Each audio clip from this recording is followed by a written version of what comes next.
Two poor, curious, and determined twin sisters explore an abandoned house on the outskirts of their neighborhood. Inside, they hear faint knocking coming from the attic and decide to investigate, even though they are afraid. When they force the lock, they discover a dehydrated man in shock, unaware that he is a reclusive millionaire. The girl's simple gesture triggers a revelation so profound that it changes the lives of all three forever. If this story interested you, don't forget to subscribe to our channel and tell us what city you're watching us from. We'll keep going. The black Bentley moved silently through the tree-lined streets of Millfield, Massachusetts, attracting curious glances from the few locals out on that crisp October morning. Behind the wheel, Ethan Reynolds gripped the steering wheel tighter as familiar landmarks appeared through the windshield. 25 years had passed since he'd last seen this place, yet everything seemed frozen in time. The white church steeple, the brick library, the sprawling oak trees that canopied Main Street. At 40, Ethan had achieved what most would consider the American dream. His tech security company had made him a silent fortune. He owned properties in Manhattan, San Francisco, and London. His name appeared occasionally in business magazines, though he declined most interview requests.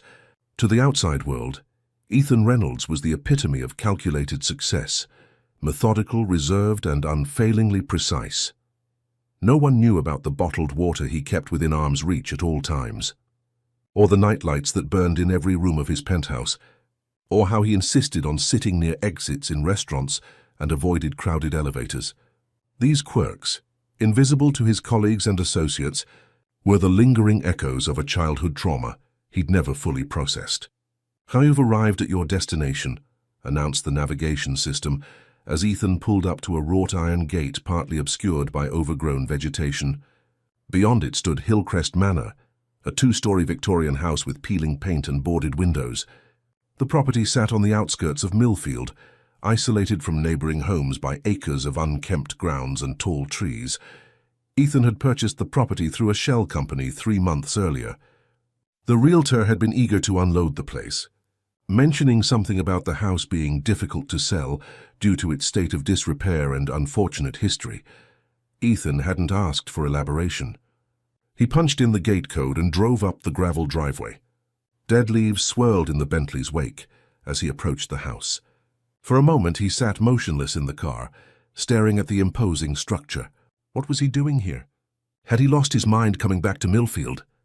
The logical part of his brain, the part that had built his fortune through calculated risks and strategic decisions, told him to turn around, drive back to Boston, and catch the next flight to New York. Instead, he got out of the car. The house key was heavy in his hand. When he pushed open the front door, it creaked on rusty hinges. The air inside was stale, thick with dust and neglect. Ethan stepped into the foyer, his expensive Italian shoes leaving imprints on the dusty hardwood floor. "Home sweet home," he muttered to himself, setting down his leather weekend bag. The renovation team would arrive next week. They'd been given specific instructions: update the plumbing, electrical, and structural elements, but preserve the original character of the house. Ethan wanted to spend this first week alone, getting a feel for the place before construction began. He methodically toured each room, taking inventory. The first floor featured a grand parlor, a formal dining room, a study with built-in bookshelves, and a kitchen with outdated appliances from the 1980s. As he moved from room to room, Ethan placed bottled water on every available surface: side tables, windowsills, countertops. A habit formed long ago. The second floor held 4 bedrooms and 2 bathrooms. Ethan had arranged for minimal furnishings to be delivered, just a bed, a desk, and some essentials in the master bedroom. He wouldn't need more for his temporary stay. But it was the attic that drew his attention. At the end of the upstairs hallway, a narrow door led to a steep staircase. Ethan paused at the entrance, his heart rate accelerating slightly. Confined spaces had always triggered his anxiety. Yet he forced himself to climb the steps. The attic stretched the length of the house, with sloping ceilings and small dormer windows that let in weak streams of afternoon light. Dust particles danced in the beams. The space was emptier than he expected, just some old furniture covered in sheets and several cardboard boxes stacked in the corner. Ethan approached the boxes, curiosity overcoming his discomfort. The first contained old dishes wrapped in yellowed newspaper. The second held Christmas decorations, glass ornaments and tangled strings of lights. The third box, however, made him pause.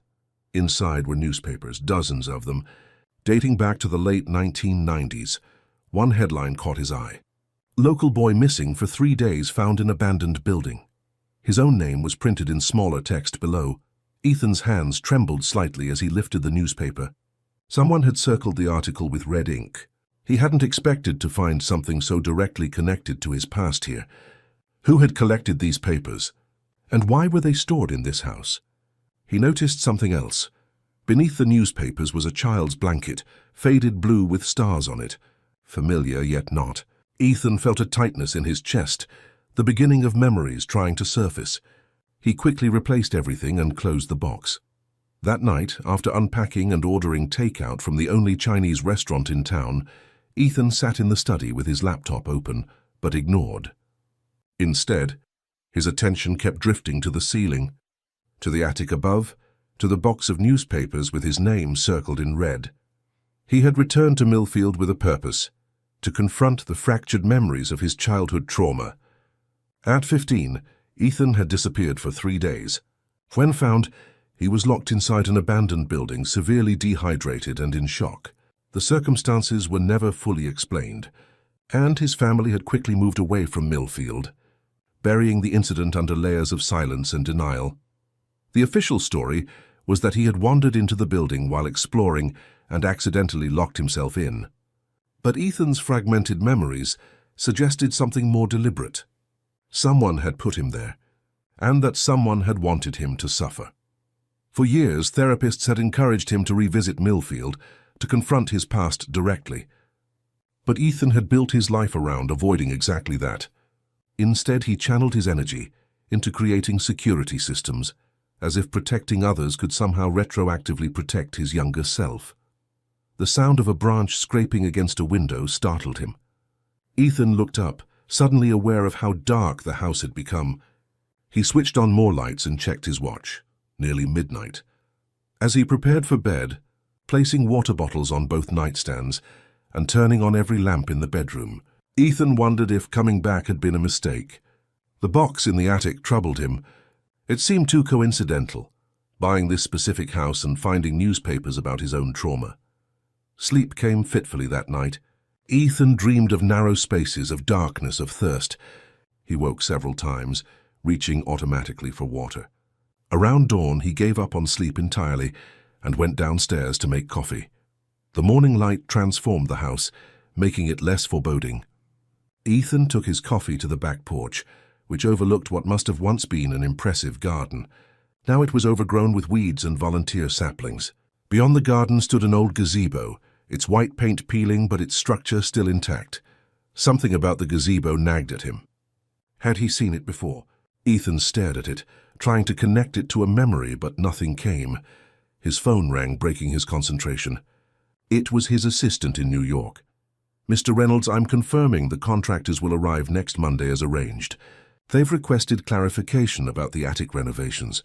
Do you still want the original door preserved or replaced with something more modern?" Ethan hesitated. "Keep the original door," he said finally, "but make sure it can't lock accidentally from the inside. In fact, make sure none of the doors in the house can lock without a key." "Of course, sir. And the board meeting scheduled for next week?" "I'll attend virtually. I'm staying in Massachusetts longer than originally planned." After ending the call, Ethan returned to the attic. The box of newspapers seemed to be waiting for him. This time he removed them all, spreading the articles across the dusty floor. Each one detailed a different aspect of his disappearance and discovery. Teen. Found dehydrated in abandoned mill building. Reynolds. Family declines comment on son's ordeal. Police. Close investigation into Millfield. Disappearance. The articles contained details he'd forgotten or repressed. How he was found with a near-empty water bottle clutched in his hand. How he kept repeating, "It's dark up there," when first discovered. How the building had been scheduled for demolition the very next day. Something else caught his attention. Several articles mentioned that the abandoned textile mill where he was found had been designed by architect Vernon Reynolds in the 1920s. The name sent an uncomfortable jolt through Ethan's body. Vernon Reynolds, his great-uncle, a distant relative he barely remembered except for a stern face and cold eyes at occasional family gatherings. Ethan searched through more papers, finding a small article about Vernon Reynolds' architectural legacy in Millfield. The piece mentioned several buildings, including a residential masterpiece called Hillcrest Manor. With growing unease, Ethan realized he was sitting in a house designed by the same man who had designed the building where he was trapped as a teenager. It couldn't be coincidence. He pulled out his phone and searched for information about Vernon Reynolds. There wasn't much.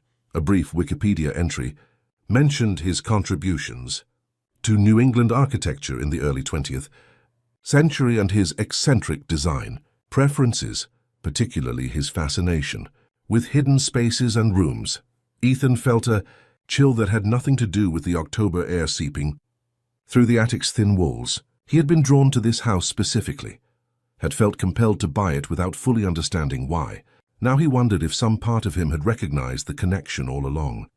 He gathered the newspapers and returned them to the box, his mind racing. If Vernon Reynolds had designed both buildings, what other connections might exist? And why had Ethan been locked in the abandoned mill building all those years ago? The fragmented memories that had haunted him for decades suddenly seemed like pieces of a larger puzzle, one that might finally be assembled here, in this house in this town that he'd spent half his life trying to forget. As he descended the attic stairs, Ethan felt both dread and determination. He hadn't come back to Millfield simply to confront his past. He'd come to understand it, and perhaps finally to escape it. Across town, 16-year-old twins Lily and Emma Carter walked home from Millfield High School, their identical blonde ponytails swinging in rhythm. Despite being mirror images physically, the sisters possessed distinctly different personalities. Lily, older by 7 minutes, carried a camera around her neck and paused frequently to photograph architectural details of the historic houses they passed. Emma, the more practical of the two, consulted a map on her phone. "We've documented almost every historic building in the east part of town," Emma said, checking items off their digital list. "We still need to cover the outskirts for our project." Their AP history assignment required creating a visual archive of Millfield's architectural heritage. What had started as schoolwork had evolved into a passionate side project for the twins, who shared a fascination with the stories embedded in old buildings. "Did you hear about the old Hillcrest Manor place?" Lily asked, adjusting her camera strap. "Mrs. Peterson at the Historical Society said someone finally bought it, after sitting empty for like forever.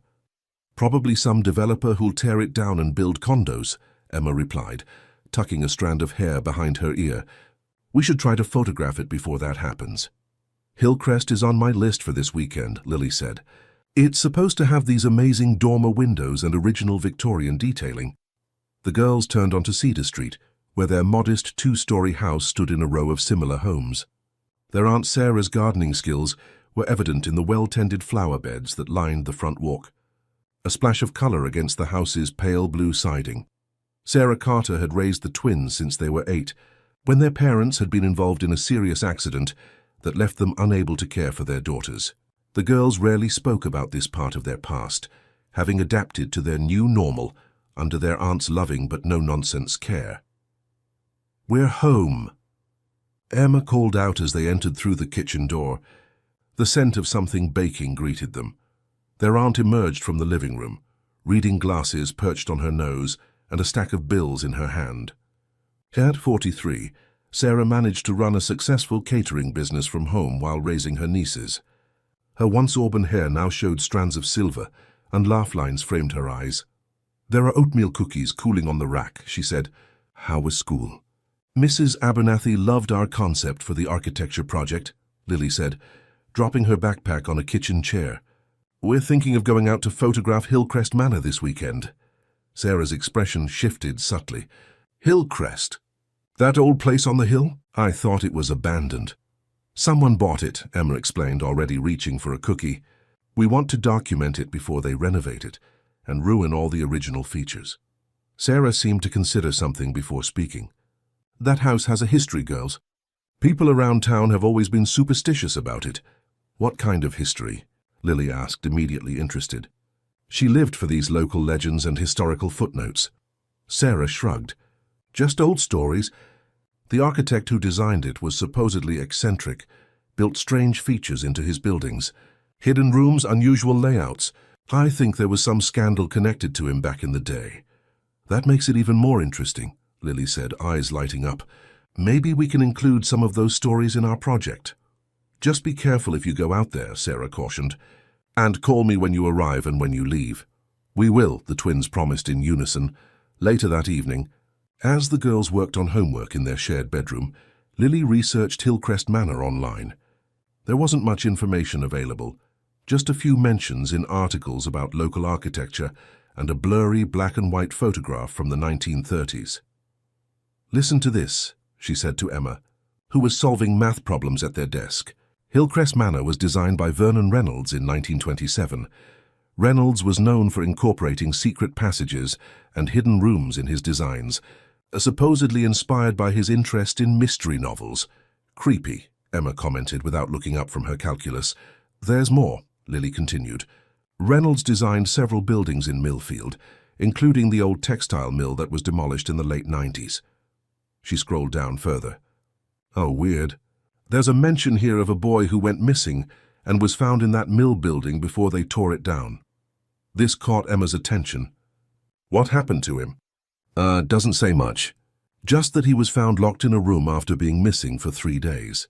Lily clicked on another link. The boy's name was Ethan Reynolds, probably related to the architect. Do you think the new owner of Hillcrest knows about its history? Emma wondered. Probably not, Lily replied. Who buys a house because of some creepy architect ancestor? The twins fell silent, each absorbed in her own thoughts. Outside their window, darkness settled over Millfield, the streetlights casting pools of yellow on the quiet street. Saturday morning arrived with perfect fall weather, clear blue skies and just enough chill in the air to justify the matching scarves the twins wore as they set out on their bicycles. Their cameras and notebooks were packed in their backpacks, along with water bottles and granola bars. Text me when you get there, Sarah reminded them as they pedaled away, and be back for dinner at 6. The ride to Hillcrest Manor took 30 minutes, mostly uphill. By the time they reached the rusted iron gates, both girls were breathing hard. It's open, Emma noticed, pointing to the gap in the gate. Someone's been here recently. Maybe the new owner, Lily suggested, already lifting her camera to photograph the ornate ironwork. These gates are gorgeous. Look at the detail in these curls. They wheeled their bikes through the opening and followed the gravel driveway that wound through overgrown grounds. When the house came into view, both girls stopped to stare.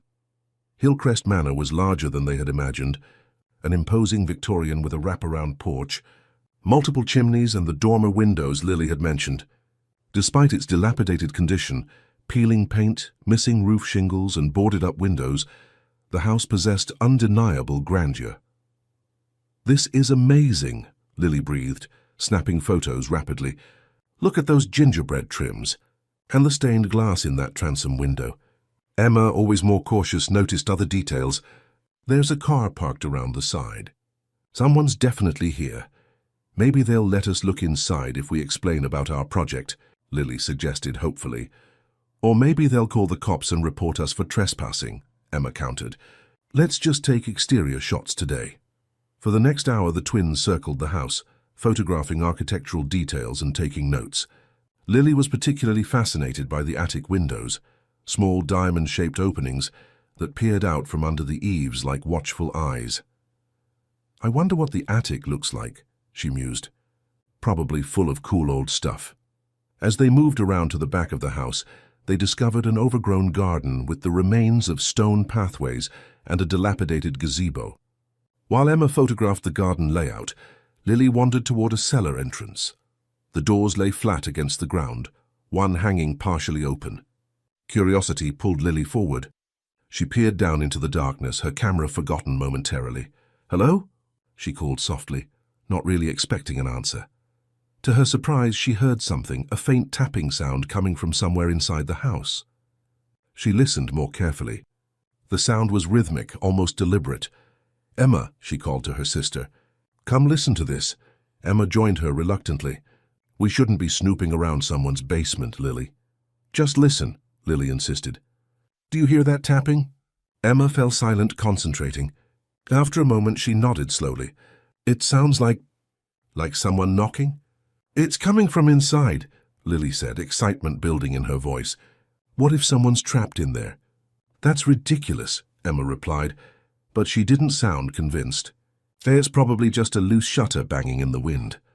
There is no wind today, Lily pointed out, and it's too regular to be random. Listen, it's like Morse code or something. The tapping continued, faint but persistent. 3 short taps, then 3 longer ones, then 3 short ones again. That's SOS, Emma whispered, her face paling. Someone signaling for help. The twins exchanged a look that communicated volumes without words, a silent conversation possible only between those who had shared a lifetime of experiences. We should check, Lily said finally. We should call someone, Emma countered. By the time they get here, it might be too late, Lily argued. What if someone's hurt? We can at least look. Emma hesitated, then nodded reluctantly. But we stick together. And at the first sign of anything weird, we leave and call 911. Carefully, they pulled the cellar door fully open. Stone steps descended into darkness. Lily switched on her phone's flashlight and led the way, with Emma close behind. The cellar was damp and musty, filled with old furniture and discarded items. Cobwebs clung to the low ceiling, and their footsteps echoed on the concrete floor. At the far end, a door stood open, revealing a staircase that presumably led up to the main floor. Hello? Lily called again, louder this time. Is anyone here? Do you need help? The tapping stopped abruptly. Maybe they heard us, Emma whispered. The girls climbed the stairs to the main floor, emerging into a large kitchen with outdated appliances. Empty water bottles were scattered across the countertops, dozens of them. Some full, some partially empty. Someone's definitely staying here, Emma observed, picking up one of the bottles. This is weird. They moved through the kitchen into a hallway. The house was silent now, the tapping replaced by the subtle creaking of an old building settling. Hello? Lily called again. We heard tapping. Is someone here? A faint sound came from above them. Not tapping this time, but a thud as if something heavy had fallen. Upstairs, Emma said, pointing to the grand staircase that rose from the center of the hallway. The twins climbed the stairs slowly, alert to every sound. The second floor contained several bedrooms, one of which showed signs of occupation, a suitcase on a chair, a laptop on a desk, more water bottles arranged on every surface. This is getting creepy, Emma muttered. Someone has a serious thing for bottled water. At the end of the hallway, they found a narrow door slightly ajar. Beyond it, another staircase led upward. The attic, Lily whispered. I think the sound came from up there. Emma grabbed her sister's arm. Maybe we should leave and call for help. But Lily was already climbing the stairs, drawn forward by curiosity and concern. Emma followed reluctantly. The attic was darker than the rest of the house, with only thin streams of light entering through small windows. Dust particles danced in the air. At first glance, the space appeared empty, except for some old furniture and boxes. Hello? Lily called, her voice sounding strange in the enclosed space. Is anyone here? A weak thumping came from the far corner of the attic, behind what appeared to be an old wardrobe. The twins approached cautiously. As they drew closer, they could make out a small door in the wall, almost invisible in the dim light. It appeared to be stuck or possibly locked from the outside. Is someone in there? Emma called, pressing her ear to the door. A muffled voice responded, too faint to make out words, but definitely human. We'll get you out, Lily promised, examining the door. A simple latch held it closed, but it seemed to be stuck. She tugged at it with no success. There's an old iron bar over there, Emma said, pointing to a pile of discarded tools in the corner. Maybe we can use it as a lever. Lily retrieved the bar, and together they worked it into the space beside the latch. With a coordinated effort, they pushed, using the bar as a lever. The latch resisted, then suddenly gave way with a crack of splintering wood. The small door swung open, releasing a waft of stale air. Inside the cramped space was a man, disheveled, pale, with several days' growth of beard on his face. His expensive clothes were wrinkled and stained with sweat. Despite his condition, there was something distinguished about his features, something that suggested he didn't belong in this predicament. He blinked at the sudden light, raising a hand to shield his eyes. When he spoke, his voice was hoarse from thirst and disuse. Thank you, he said simply. I thought no one would come. Ethan Reynolds emerged from the small attic room shakily, gratitude and disbelief mingling on his face. The two teenage girls watching him with wide eyes couldn't be more than 16, yet they had managed to free him when no one else had even known he was trapped. "How long were you in there?" asked the girl holding the iron bar, her expression a mixture of concern and fascination. Ethan ran a hand through his disheveled hair, trying to regain his composure. 3 days, I think. Maybe 4. The door jammed when I was exploring the attic. I couldn't get it open from the inside. His voice sounded strange to his own ears, raspy from disuse and dehydration. "We should call an ambulance," the other girl said, already reaching for her phone. "No ambulance," Ethan said quickly. "No hospitals. I just need water." He gestured weakly toward the stairs. "There's plenty downstairs." The girls exchanged a skeptical glance that reminded Ethan of his executive team when they thought he was making a questionable decision. It was strange to see that look on such young faces. "At least let us call our aunt," the first girl suggested. "She can help." Ethan nodded, too exhausted to argue. As they helped him down the attic stairs, his legs nearly buckling beneath him, he realized how fortunate he was that these girls had found him. Another day in that stifling space, with its echoes of his childhood trauma, might have broken something inside him that could never be repaired.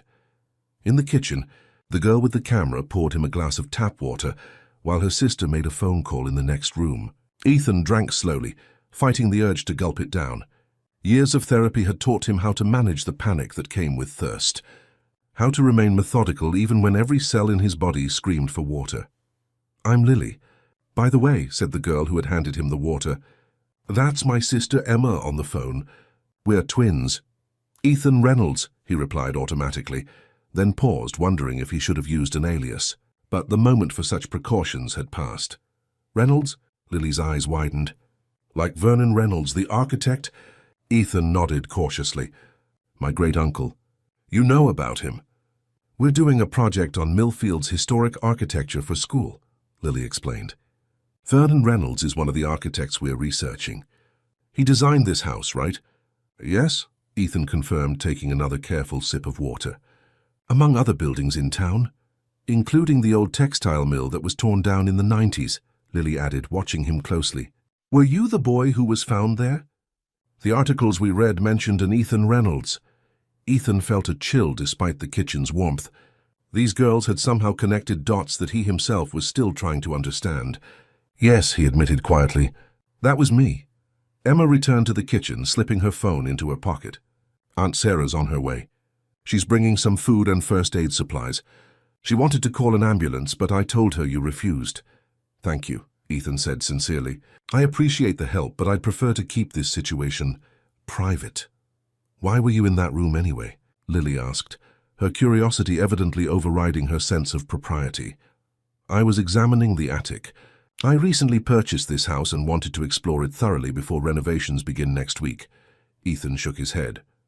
"Ironic, isn't it? I specifically instructed the contractors to ensure no doors could lock accidentally, yet I managed to get myself trapped before they even arrived." "But why did you buy this house?" Emma pressed, her expression more cautious than her sister's.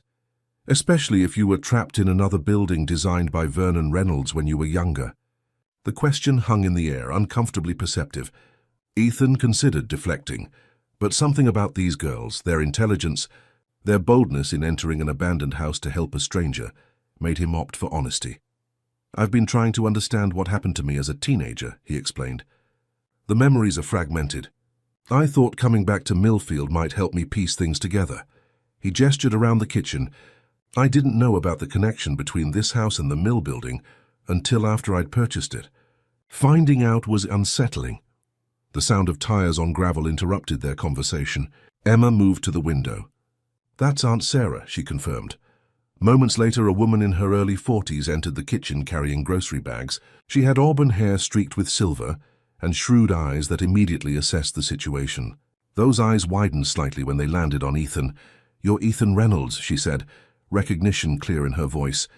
Ethan tried to recall if he'd met this woman before, but came up blank. "Do we know each other?" Sarah set the bags on the counter and began unpacking them with efficient movements. "Not directly, no." I was a senior at Millfield High when you disappeared. Everyone in town knew about it. She paused, glancing at the twins. Girls, there's a first aid kit in the car. Could you get it, please?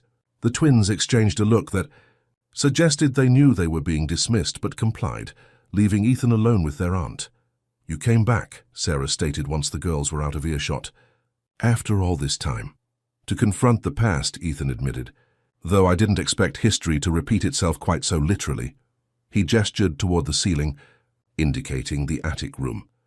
Sarah removed a container of homemade soup from one of the bags and began looking for a pot. The town never forgot, you know. There were rumors for years. What kind of rumors? That it wasn't an accident. That someone had deliberately locked you in that mill building. She found a pot in a cabinet and set it on the stove. Some people said it was part of some cruel family tradition. Others thought it was related to the strange design features Vernon Reynolds built into his buildings. Ethan felt his pulse quicken. Did anyone ever mention a name? Someone who might have been responsible?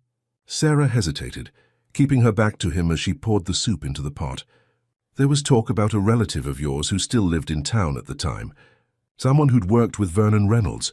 She turned to face him. But it was just gossip. Nothing was ever proven.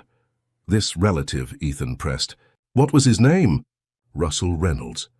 Your father's cousin, I believe. Sarah watched him carefully. He still lives here, you know. On the other side of town. Keeps to himself mostly. Russell Reynolds. The name struck a chord, bringing with it a vague memory of a tall figure with cold eyes and a voice that could cut like steel. Ethan had a fleeting image of large hands pushing him backward into darkness. Thank you for telling me this, he said quietly. Sarah nodded, turning back to the soup. The girls don't know any of this. They weren't born when it happened, and I've never mentioned it. She stirred the soup slowly. Millfield prefers to forget its uglier stories. The twins returned with the first aid kit, their cheeks flushed from the cold air outside. Aunt Sarah makes the best chicken soup in Massachusetts, Lily announced as she set the kit on the counter. It fixes everything. Almost everything, Sarah amended with a small smile. She ladled soup into a bowl and placed it in front of Ethan along with a slice of bread. Eat slowly. Your stomach needs to readjust. Ethan followed her advice, taking small spoonfuls of the soup, which was indeed excellent. As warmth spread through his body, he felt his mind clearing, the fog of dehydration and panic receding. So what happens now? Emma asked, sitting across from him at the kitchen table. Will you go to the police about being trapped? Ethan shook his head. There's nothing to report. It was an accident, a stuck door in an old house. No crime was committed. But what about the newspapers in the attic? Lily interjected. The ones about your disappearance as a teenager. Someone collected those and stored them here. Don't you think that's suspicious? Ethan nearly choked on his soup. How do you know about those? We may have looked around a bit before we heard the tapping, Lily admitted, ignoring her aunt's disapproving look. We found a box with old newspapers. Your name was circled in red ink. Sarah frowned. Girls, I've told you about respecting private property. It's okay, Ethan assured her, though his mind was racing. Oh, you're right, Lily. Those newspapers raise questions. Someone collected articles about my disappearance and stored them in a house designed by the same architect who designed the building where I was trapped. It can't be coincidence. And now you got trapped again in another small space, Emma observed. That seems like more than coincidence, too. The kitchen fell silent as they all considered the implications. Outside, the afternoon light was fading, casting long shadows across the overgrown garden visible through the window. You should stay with us tonight, Sarah said suddenly. You're in no condition to be alone, and this house— She gestured around the kitchen. It doesn't seem safe. Ethan's instinct was to refuse. He'd built his life around self-sufficiency, around not needing or accepting help from others. But the thought of spending another night in this house, with its hidden rooms and unsettling connections to his past, made his skin crawl. That's very kind, he said finally. If you're sure it's not an imposition. We have a guest room, Sarah replied simply, and I'd feel better knowing you weren't alone after what you've been through. An hour later, Ethan found himself in the back of Sarah's practical sedan, a duffel bag with essentials beside him. The twins sat in the front, debating the merits of including Hillcrest Manor in their architecture project. We literally rescued someone from a hidden room, Lily argued. That's the most interesting thing about any building we've documented so far. But Mr. Reynolds might not want his experience included in a school project, Emma countered, glancing back at Ethan apologetically. It's Ethan, please, he corrected gently. And Emma's right. I'd prefer to keep today's events private, at least until I understand what's happening. The Carter home was modest but welcoming, a two-story colonial with blue siding and white trim. Inside, family photographs lined the walls of the living room, and comfortable, well-worn furniture filled the space. It was the antithesis of Ethan's sleek Manhattan penthouse, with its minimalist design and absence of personal touches. The guest room was small but comfortable, with a twin bed, a dresser, and a window that overlooked the backyard. Sarah provided clean towels and extra blankets, moving with the efficiency of someone accustomed to caring for others. Bathroom's down the hall, she explained. Girls' room is opposite. I'm at the end of the hall if you need anything. She paused at the door. There's a nightlight in the bathroom. I can leave the hall light on too if you prefer. Ethan looked at her sharply, wondering how she knew about his aversion to darkness. She met his gaze steadily. My brother, the girl's father, developed claustrophobia after a car accident, she explained. He couldn't stand being in the dark afterward. Always needed a light on. Always needed to know there was a way out. Yes, Ethan said softly. It's similar for me. Sarah nodded. Rest. We'll talk more tomorrow. After she left, Ethan sat on the edge of the bed, trying to process the day's events. He'd come to Millfield seeking answers about his past, only to find himself trapped in a situation that eerily mirrored his childhood trauma. And now he was staying in the home of strangers who seemed to know more about his family history than he did. The name Russell Reynolds kept repeating in his mind. His father's cousin, a man who had worked with Vernon Reynolds, a potential link between the past and present. Ethan pulled out his phone and searched the name. There wasn't much. A mention in a local business directory listing Reynolds Architectural Preservation with an address on the north side of Millfield, and a few references in articles about historic restoration projects in Massachusetts. He set the phone aside and lay back on the bed, exhaustion finally overtaking him. As he drifted toward sleep, his mind filled with fragmented images. A small room with sloping ceilings, a water bottle being passed through darkness, a child's blanket with stars, and always, the sensation of being trapped with no way out. In the morning, he would begin searching for Russell Reynolds. But for now, in this house filled with the quiet sounds of a family going about their evening routine, Ethan Reynolds allowed himself the unfamiliar luxury of feeling safe. Ethan woke to the unfamiliar sounds of a household coming to life. Cabinet doors opening and closing, water running in pipes, voices murmuring downstairs. For a disorienting moment, he couldn't remember where he was. Then yesterday's events rushed back. The attic, the stuck door, the twins who had rescued him. Sunlight streamed through curtains he hadn't bothered to close the night before. Ethan checked his watch. 7:30 a.m. He never slept this late, even on weekends. At home in New York, his day would have already been underway for hours. Beginning with his 5 a.m. run in Central Park, followed by conference calls with international clients. He sat up slowly, taking inventory of his body. His throat no longer felt like sandpaper, and the pounding headache had subsided to a dull throb. The worst effects of his ordeal were fading, but the psychological impact remained.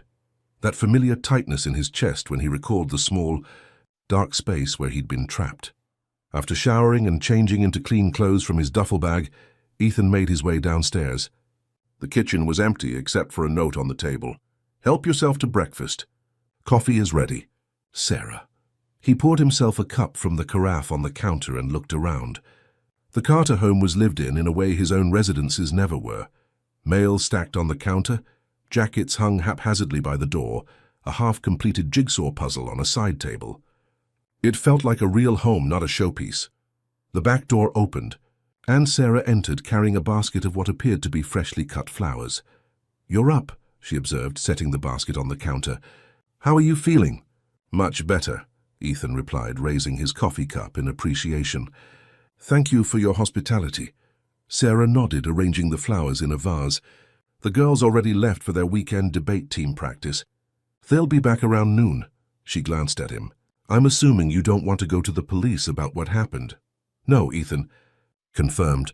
As I said yesterday, it was an accident, an unfortunate coincidence.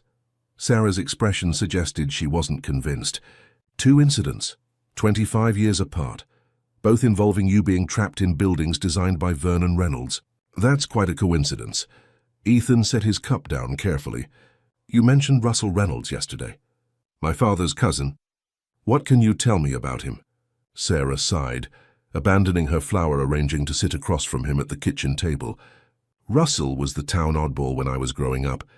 He lived in that big house on Maple Street. Still does, I think.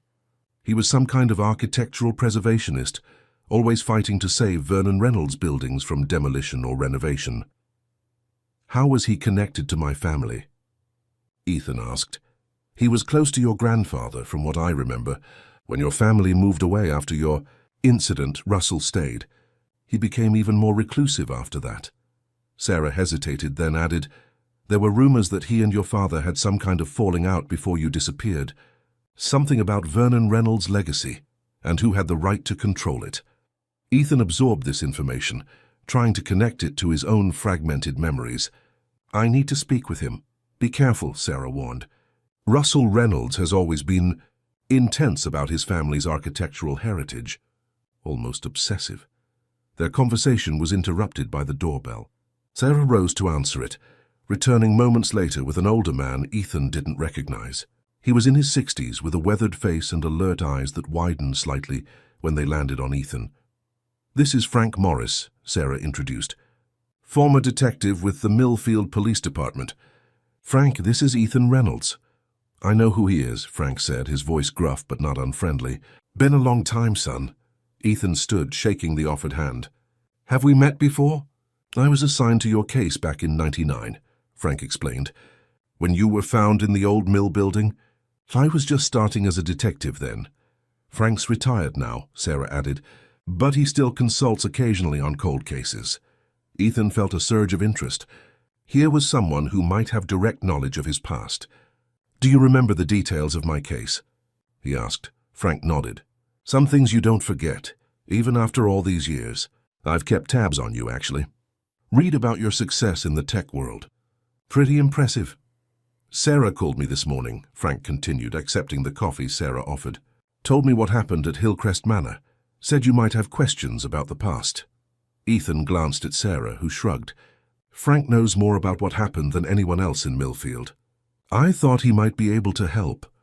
The official report stated that I wandered into the mill building and accidentally locked myself in, Ethan began cautiously. But that's not what really happened, is it? Frank studied him over the rim of his coffee cup. What do you remember? Not much, Ethan admitted. Fragments, mostly. Being thirsty, the sound of someone walking above me, a small hand passing me a water bottle through darkness. He paused. I've always had the sense that someone put me in that building deliberately, that it wasn't an accident. Frank set his cup down with a sigh. Your parents insisted we classify it as an accident. They refused to consider any other possibility, even when evidence suggested otherwise. What evidence? Ethan demanded. The door to the room where you were found had been secured from the outside, Frank explained. Not just locked, blocked with a piece of lumber wedged against it. And you had bruising on your arms consistent with being forcibly restrained. He paused. There was also the matter of the water bottle. What about it? Ethan asked, leaning forward. You were severely dehydrated when we found you, yet there was a half-empty water bottle in the room. When we tested your blood, we found traces of a mild sedative, the kind that would make a teenager disoriented and compliant. Frank's eyes were steady on Ethan's face. Someone drugged you, took you to that building and locked you in. But your parents refused to pursue an investigation. They moved away less than a month later. Ethan felt as if the floor were tilting beneath him. His suspicions had been correct. It hadn't been an accident. It had been deliberate. But who and why? Russell Reynolds, he said, the name emerging from some deep recess of memory. Was he ever a suspect? Frank and Sarah exchanged a glance. He was, Frank confirmed. Russell had keys to most of Vernon's buildings. He was obsessed with preserving them, would regularly check on them. And there was the family connection. He hesitated. But we never had enough evidence to bring charges. Your parents were adamant about dropping the matter. There's something else you should know, Sarah interjected gently, something that wasn't in the official reports. Ethan looked at her questioningly. You weren't alone in that building, she said. When they found you, there were signs that someone else had been there with you. A child younger than you were. The water bottle, Ethan murmured, a memory surfacing. Someone passed it to me through a small opening between the walls. Frank nodded. Vernon Reynolds was known for building passageways between rooms, service corridors, hidden spaces. The mill building had several. We believe someone, a child, was using those passageways and found you. This person helped me survive, Ethan realized. Brought me water when I was dying of thirst. We never identified them, Frank said. By the time we thought to look, your parents had already shut down the investigation. But whoever it was might have saved your life. Ethan's mind was racing. The small hands in his fragmented memories belonged to a real person, someone who had helped him when he was trapped, possibly at great risk to themselves. I need to speak with Russell Reynolds, he said firmly. Frank frowned. That might not be wise. Russell is unstable, has been for years. He may have answers I need, Ethan insisted.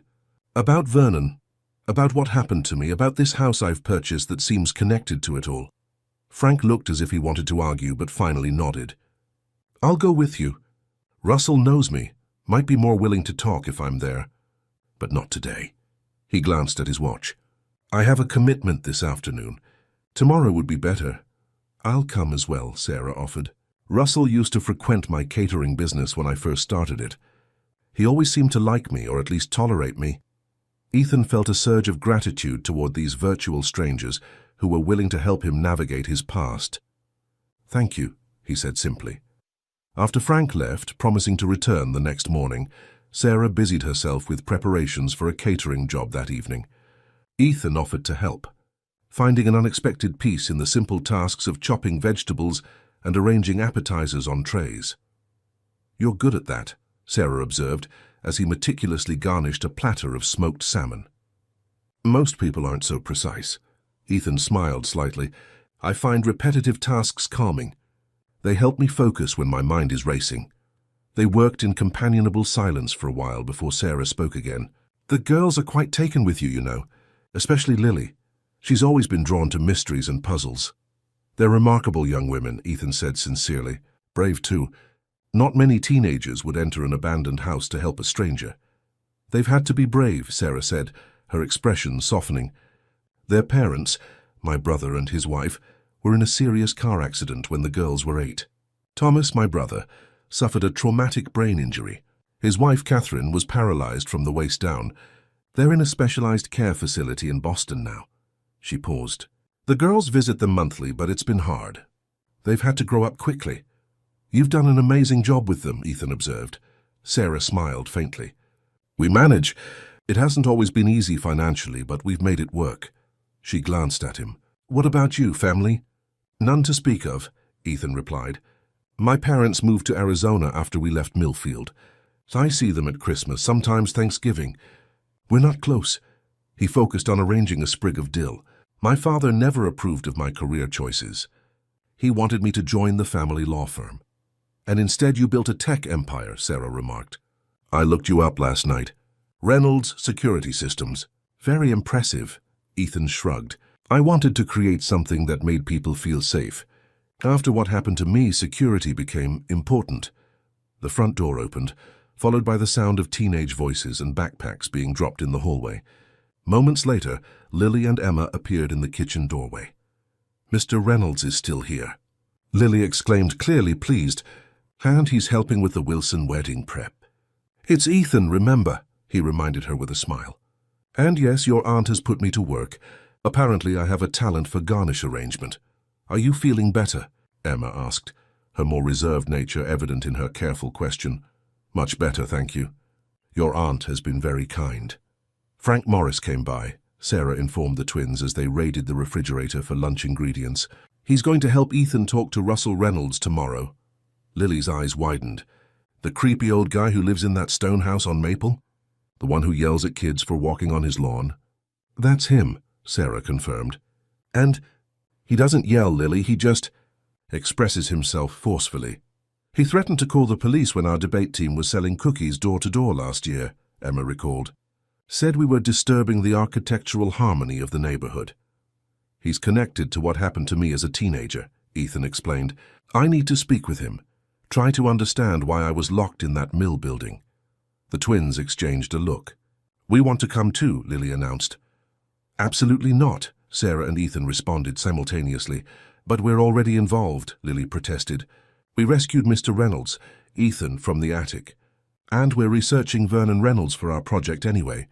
This isn't a school project or an adventure, Sarah said firmly. Russell Reynolds is unstable, possibly dangerous.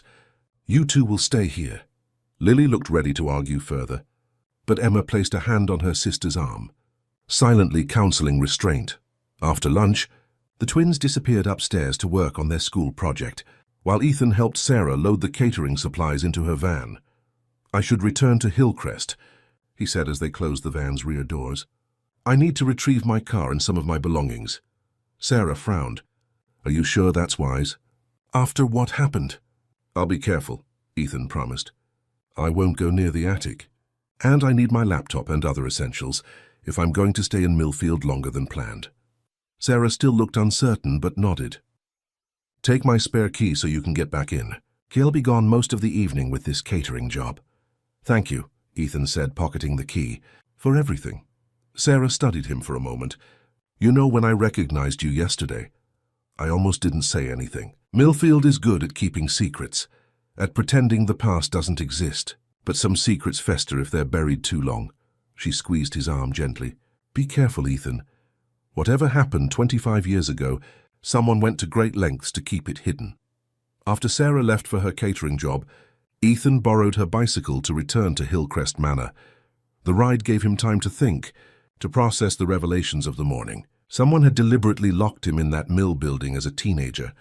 Someone else, a child, had helped him survive. And all of it somehow connected to Vernon Reynolds and his architectural legacy. As Hillcrest Manor came into view, Ethan felt a chill that had nothing to do with the autumn air. Yesterday he had seen it as merely an old house in need of renovation. Now it felt like a piece in a larger puzzle, one that he was only beginning to understand.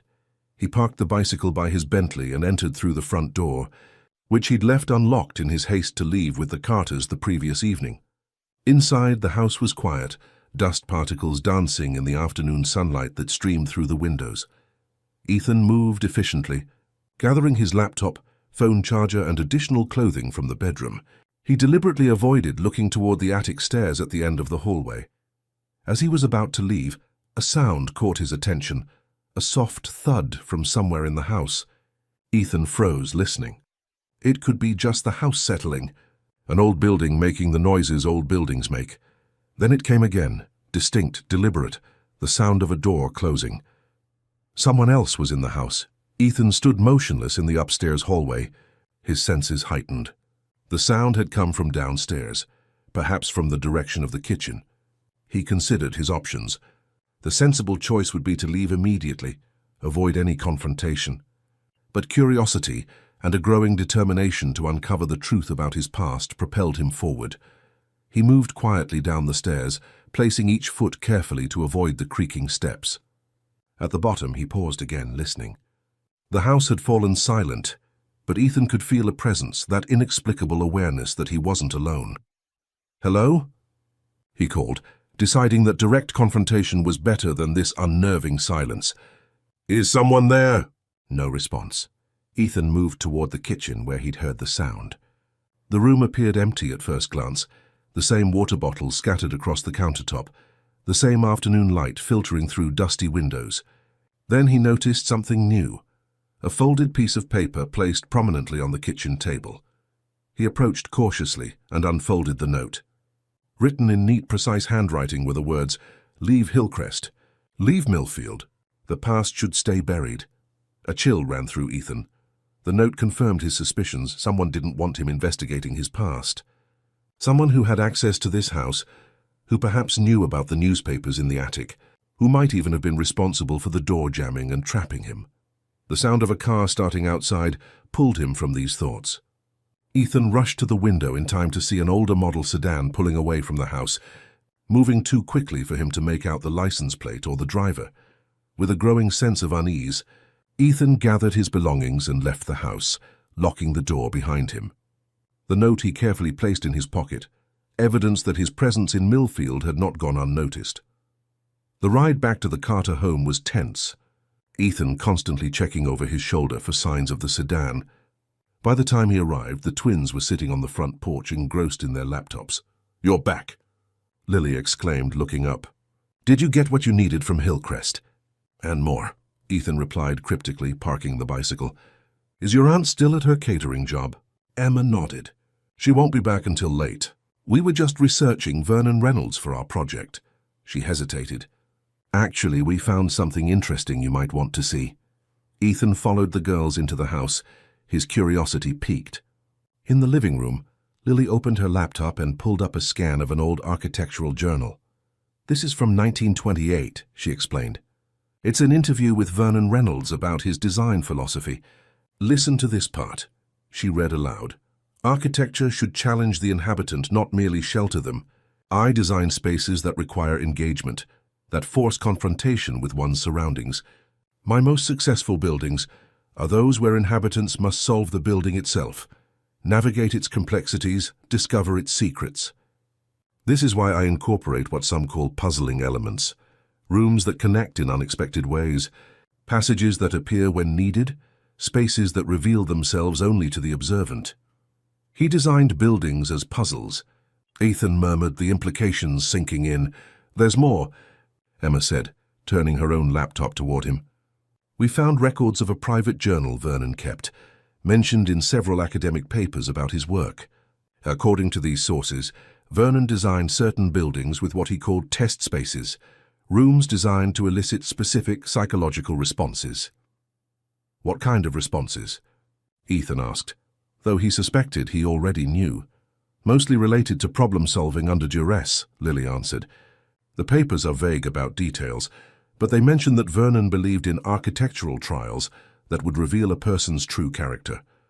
"Trials," Ethan repeated, the word sending another chill through him. "Like locking someone in a confined space to see how they react."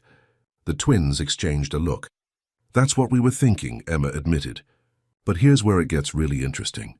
Vernon's journal apparently contained detailed notes about which family members he had subjected to these trials and how they performed." "Family members?" Ethan's voice rose sharply. "He experimented on his own family?" "According to these academic sources, yes," Lily confirmed. "But the actual journal has been missing for decades. The last person known to have possession of it was Russell Reynolds," Ethan guessed. Emma nodded. "How did you know?" "It fits the pattern," Ethan said grimly. "Russell was obsessed with preserving Vernon's architectural legacy. He would have wanted to protect the journal as well." Lily closed her laptop. "Do you think what happened to you, both as a teenager and yesterday in the attic, might have been some kind of architectural trial inspired by Vernon's ideas?" Before Ethan could respond, his phone rang. The caller ID showed an unfamiliar local number. He answered cautiously. "Mr. Reynolds." The voice was unfamiliar, elderly but strong. "This is Russell Reynolds. I understand you've been asking about me." Ethan's grip on the phone tightened. "How did you get this number?" "Millfield is a small town, Mr. Reynolds. Information flows freely to those who know how to listen." A pause. "I hear you purchased Hillcrest Manor. An interesting choice given your history with Vernon's buildings." "That's what I'd like to discuss with you," Ethan replied, keeping his voice steady. "Our shared family history. Vernon's designs. What happened to me in the mill building?" Another pause, longer this time. "Perhaps we should meet. There are things you should understand about your family's legacy. Things that can't be explained over the phone." "When and where?" Ethan asked, ignoring the twins' wide-eyed stares. "My home. Tomorrow morning, 11 o'clock. Come alone." "I'd prefer to bring Detective Morris with me," Ethan countered, remembering Frank's warning about Russell's instability. A dry chuckle came through the line. "Frank Morris has his own biases, but very well, bring him if it makes you comfortable." 11 o'clock. "Don't be late." The line went dead. Ethan lowered the phone slowly. "That was Russell Reynolds. He wants to meet tomorrow." "You're not actually going, are you?" Emma asked, concern evident in her voice. "I have to," Ethan replied. "He may have answers I need. About Vernon, about what happened to me. But what if he's dangerous? Lily pressed. What if he's the one who left that note at Hillcrest? Ethan had been so absorbed in the call that he'd forgotten to mention the note. He pulled it from his pocket and showed it to the twins. Someone was in the house when I went back. They left this. The girls examined the note, their expressions growing more serious. The past should stay buried, Emma read aloud. That's definitely a threat. All the more reason to speak with Russell, Ethan said. Detective Morris will be with me. I'll be safe. The front door opened and all three turned to see Sarah entering, looking tired but satisfied after her catering job. Successful evening? Ethan asked, quickly pocketing the note before she could see it. Very, Sarah confirmed, setting down her purse. The Wilsons were pleased and I got 2 more bookings from guests at the wedding. She studied their faces. Why do you all look so serious? Did something happen? Before Ethan could formulate a response, Lily jumped in. We found information about Vernon Reynolds' architectural theories. He designed buildings as psychological tests and experimented on his own family members. Sarah's expression shifted from tired to concerned. That sounds disturbing, and unfortunately not surprising given what happened to Ethan. There's more, Emma added. Russell Reynolds called. He wants to meet with Ethan tomorrow. Sarah looked sharply at Ethan. And you agreed? Frank Morris will accompany me, Ethan assured her. I'll be careful. Sarah shook her head, a gesture of concern rather than disapproval. Russell Reynolds has always been eccentric, but in recent years there have been rumors that he's become increasingly paranoid. People say he rarely leaves his house now, that he's convinced the town is conspiring to destroy Vernon's architectural legacy. All the more reason to approach him carefully, Ethan acknowledged. But I need to speak with him. He may be the only person who understands the connection between Vernon's designs and what happened to me. Sarah seemed about to argue further, but instead sighed. Just promise me you'll be cautious, and that you'll have Frank with you the entire time. I promise, Ethan said sincerely. After Sarah went upstairs to shower and change, the twins pulled Ethan back into their research, showing him old photographs of Vernon Reynolds' buildings and pointing out the architectural elements that appeared consistently across his designs. Narrow passageways, hidden rooms, unconventional layouts that forced inhabitants to navigate spaces in specific ways. It's like he was creating psychological mazes, Ethan observed, studying a floor plan of one of Vernon's commercial buildings. Places that disorient and challenge. Look at this, Emma said, pointing to a detail in the corner of the floor plan. This symbol appears in all his designs. It's like a signature. Ethan leaned closer. The symbol was simple but distinctive. A triangle with a circle inside it, bisected by a vertical line. Something about it triggered a memory, a fleeting image of the same symbol carved into wood. I've seen this before, he said slowly. In the mill building where I was trapped. It was carved into the door of the room. The twins exchanged a significant look. It's in Hillcrest too, Lily revealed. We saw it on the attic door, the one that was stuck. The implications hung in the air between them. Vernon Reynolds had marked the spaces he designated for his trials. The room where Ethan had been trapped as a teenager and the attic room at Hillcrest both bore this mark. There's something else, Emma said hesitantly. While you were getting your things from Hillcrest, we found a mention of Vernon's journal being divided into sections for different family members. One section was labeled ER Third Generation Trial. ER, Ethan repeated. Ethan Reynolds. But that's impossible, Lily objected. Vernon died in 1959. You weren't even born yet. No, Ethan said slowly, the pieces beginning to align in his mind. But Vernon could have created a system, a methodology for these trials that continued after his death. A tradition that Russell might have carried on. The theory was disturbing, but made a certain perverse sense. If Vernon had indeed designed psychological tests for family members and documented the results, someone like Russell, obsessed with preserving Vernon's legacy, might have continued the practice. We need to see Vernon's journal, Ethan decided. If Russell has it, we need to convince him to share it.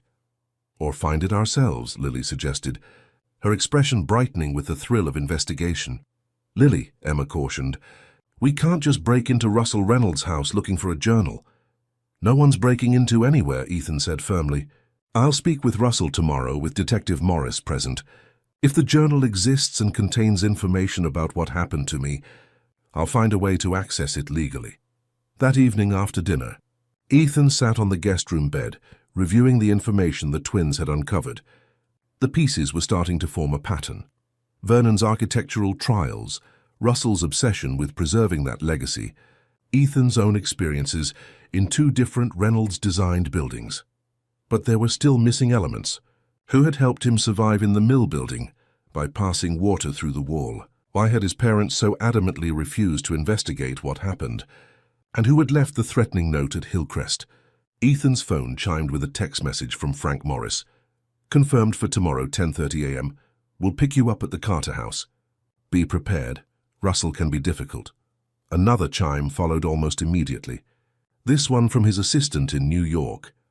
Contractors confirmed for Monday at Hillcrest Manor. Architect requesting final approval on attic renovation plans. Please advise. The mundane business message seemed almost comical in contrast to the mysteries Ethan was unraveling. He quickly responded to his assistant, instructing her to delay the renovations by 2 weeks. He needed more time in Millfield, more time to understand what had happened to him and why. A soft knock at his door interrupted his thoughts. He opened it to find Sarah holding a cup of tea. Thought you might want this, she said, offering the cup. Helps with sleep. Thank you, Ethan said, accepting it gratefully. I could use some good sleep before tomorrow's meeting. Sarah lingered in the doorway. The girls told me about Vernon Reynolds' architectural trials, about the symbol on the doors where you were trapped. Ethan nodded. It seems Vernon had some unusual ideas about testing family members through architecture. Ideas that Russell may have continued. It's twisted, Sarah said bluntly. Using buildings to traumatize people, especially family members. I'm hoping Russell can explain the purpose behind it, Ethan replied. If it was some misguided family tradition, or something more sinister. Sarah studied him for a moment. You know, when the girls first told me they'd found you trapped in Hillcrest's attic, I had the strangest feeling of déjà vu. Not about you specifically, but about the situation. She hesitated. My brother, the girl's father, used to talk about a friend he had in high school who disappeared for several days and was found in an abandoned building. I wonder now if he was talking about you. Ethan felt a jolt of recognition. Thomas Carter. Was that your brother's name? Sarah nodded. Yes, he was a few years older than you, I believe. A memory surfaced. A tall, friendly teenager who had sometimes included Ethan in games, despite their age difference. I remember him, Ethan said softly. He was kind to me. One of the few older kids who was. That sounds like Thomas, Sarah said with a sad smile. Always looking out for the younger ones. She straightened, her expression becoming more businesslike. Get some rest, Ethan. Tomorrow will be challenging, I expect. After Sarah left, Ethan sipped the tea, his mind turning over this new connection. Thomas Carter had been at Millfield High when Ethan disappeared. Could he have known something about what happened? Had he shared that knowledge with his daughters? The coincidences were piling up, becoming too numerous to dismiss. The Carter twins rescuing him from Hillcrest's attic seemed less like chance and more like some cosmic symmetry, a pattern repeating across time. As Ethan finally drifted towards sleep, one question persisted. Was history simply repeating itself, or was someone deliberately recreating the events of 25 years ago? And if so, to what end? Outside, a light rain began to fall, tapping gently against the window. In the darkness of the guest room, Ethan Reynolds dreamed of narrow spaces, hidden doorways and a triangle with a circle inside it, bisected by a line, the mark of Vernon Reynolds' architectural trials that had somehow, across decades, claimed him as their subject. Cedar Grove Assisted Living was a sprawling one-story building on the north side of Millfield, its brick exterior partially obscured by well-tended gardens and mature trees. Ethan arrived in a taxi, having called for one as soon as he left Russell's property. The 20-minute ride had felt interminable, his anxiety mounting with each passing minute. He tried Sarah's phone twice more during the journey, but both calls went to voicemail. Logic told him there was likely a benign explanation. Perhaps Cedar Grove had a policy against cell phones. Or maybe Sarah had simply turned hers off during their visit with Sullivan. Yet Russell's cryptic warning about Howard being unpredictable and committed to Vernon's legacy had triggered Ethan's protective instincts. The taxi had barely stopped when Ethan jumped out, hastily paying the driver before hurrying toward the main entrance. The lobby of Cedar Grove was bright and cheerful, with comfortable seating areas and large windows overlooking an interior courtyard. A receptionist looked up as Ethan approached, her practiced smile suggesting she was accustomed to anxious visitors. "May I help you?" she asked. "I'm looking for some visitors who came to see Howard Sullivan," Ethan explained, trying to keep his voice calm and professional. "A woman and 2 teenage girls, Sarah Carter and her nieces." The receptionist consulted her computer. "Yes, they signed in about an hour ago. Mr. Sullivan is in the East Wing, room 137. "Thank you," Ethan said, already moving toward the corridor she had indicated. "I'll just join them, if that's all right." "Of course. Visitors are always welcome at Cedar Grove," she called after him. But Ethan was already halfway down the hall, following signs toward the East Wing. The facility was clean and well-maintained, with none of the institutional atmosphere he had half expected. Residents moved through the hallways or sat in small lounges, some chatting with visitors, others engaged in various activities. Under different circumstances, Ethan might have appreciated the dignified environment Cedar Grove provided for its elderly residents. Now he barely registered his surroundings, focused solely on finding Sarah and the twins. Room 137 had a small nameplate beside the door, Howard Sullivan. The door stood partially open, and as Ethan approached, he heard voices from within. Sarah's measured tones, one of the twins asking a question, and an elderly man's response. The words indistinct, but the voice surprisingly strong for someone in his 90s. Ethan paused outside the door, relief washing over him. They were fine. His anxiety had been unwarranted. Russell's warning perhaps an attempt to disturb him, or distract him from pursuing further information. He was about to knock when Howard Sullivan's voice became clearer, the words stopping Ethan cold. "Vernon's trials were necessary, you see. Architecture isn't just about buildings, it's about shaping human experience, human consciousness. The trials were designed to identify those with the sensitivity to perceive architecture's deeper purpose." "But locking people in confined spaces against their will," came Sarah's voice, tense with controlled anger. "How could that ever be justified?" "You're applying conventional morality to visionary methodology," Sullivan replied, echoing Russell's words so precisely that Ethan felt a chill of recognition. Vernon understood that transformation requires discomfort, that growth emerges from challenge. "That's what Russell says too," Lily's voice now, "but it sounds like excuses for cruelty." A dry chuckle from Sullivan. "Russell is a competent caretaker of Vernon's legacy, but he never fully understood the deeper purpose. He maintains the form without comprehending the essence." "What deeper purpose?" Emma asked, her tone careful, probing. Vernon believed that architecture could transcend physical limitations, that certain spatial configurations could alter human consciousness itself, Sullivan explained, his voice taking on the quality of a lecturer. The trials weren't merely tests of resilience or sensitivity.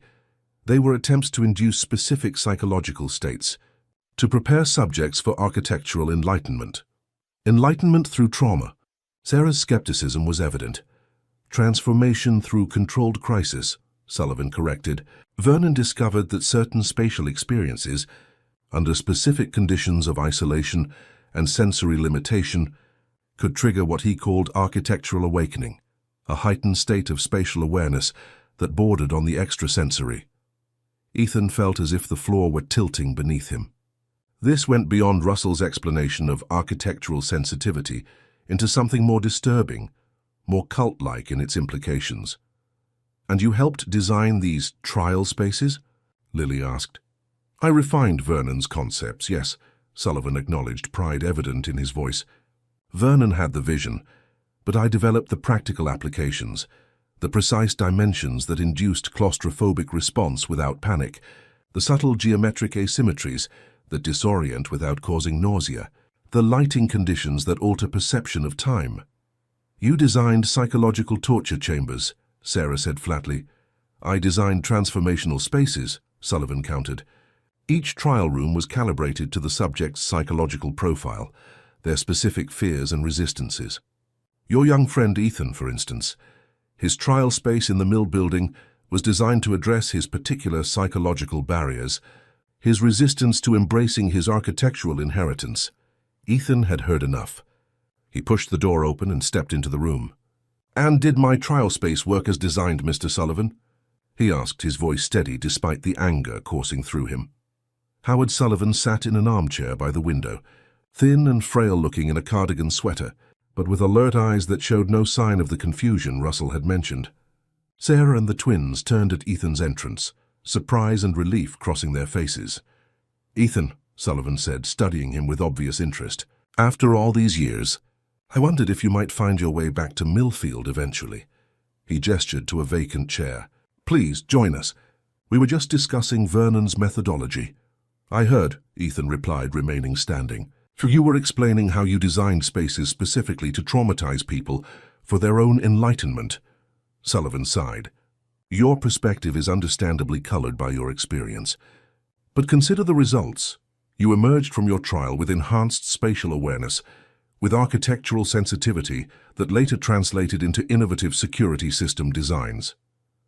Vernon's methodology worked exactly as intended in your case. I succeeded despite what was done to me, not because of it," Ethan countered. "And nothing, no architectural awakening or enhanced sensitivity, could justify subjecting a 15-year-old to that kind of experience." "Yet here you are," Sullivan observed, a slight smile playing at his lips, "drawn back to Millfield, to Hillcrest Manor, another of Vernon's trial buildings, back to the source of your transformation. Doesn't that suggest that some part of you recognized the value of what occurred, sought to reconnect with that experience?" "I came back to understand what happened to me," Ethan said firmly. "To confront my trauma, not to celebrate it." "Understanding is the first step toward acceptance," Sullivan replied, unperturbed. "You may reject Vernon's methods now, but you cannot deny their effectiveness. Your company, Reynolds Security Systems, applies principles of architectural psychology that echo Vernon's insights, spaces designed to influence behavior, to create specific emotional responses, to guide movement through subtle environmental cues." Sarah stood, placing herself between Sullivan and the twins in a protective gesture that did not go unnoticed by Ethan. "We should go," she said. "We've learned what we came to find out." Sullivan's gaze shifted to her, his expression softening. "Sarah Carter, you've grown into a remarkable woman. I remember you as a child, visiting Russell that summer. You were always curious, always exploring. Vernon would have seen potential in you, I think." "I'm grateful I was spared his attention," Sarah replied coldly. "Yet you intervened in young Ethan's trial," Sullivan noted. "Found him through the passages I designed, brought him water when the protocol specified isolation. That took courage and architectural sensitivity of your own. Navigating spaces few would even notice, understanding intuitively how the building was constructed. It took basic human decency," Sarah corrected, "something Vernon's methodology seems to have lacked entirely." Sullivan shrugged, unbothered by her criticism. Conventional morality is often at odds with visionary insight. Vernon understood this, accepted the disapproval of the uninitiated as the price of innovation. "Did you leave the note at Hillcrest?" Ethan asked abruptly. "The warning to leave Millfield, to let the past stay buried?" Sullivan's eyebrows rose in what appeared to be genuine surprise. "A note? No, I rarely leave Cedar Grove these days. My architectural explorations are primarily theoretical now." He studied Ethan with renewed interest. "Someone warned you away." "How intriguing! Perhaps Vernon's legacy has more active caretakers than I realized." "Russell mentioned you might be confused some days," Ethan said carefully, "having memory issues." A sharp laugh escaped Sullivan. "Russell finds it convenient to characterize me as declining mentally. It allows him to position himself as the primary authority on Vernon's work." He tapped his temple. "My mind remains quite intact, especially regarding Vernon's architectural theories. If anything, age has brought greater clarity, greater understanding of what Vernon was attempting to achieve." "And what was that exactly?" Ethan pressed, sensing that Sullivan might reveal more than Russell had been willing to. "Nothing less than the transformation of human consciousness through architectural experience," Sullivan replied, his eyes brightening with enthusiasm. Vernon believed that specific spatial configurations, experienced under controlled conditions, could alter neural pathways, creating new modes of perception and understanding. The trials were merely the first phase of a more ambitious program.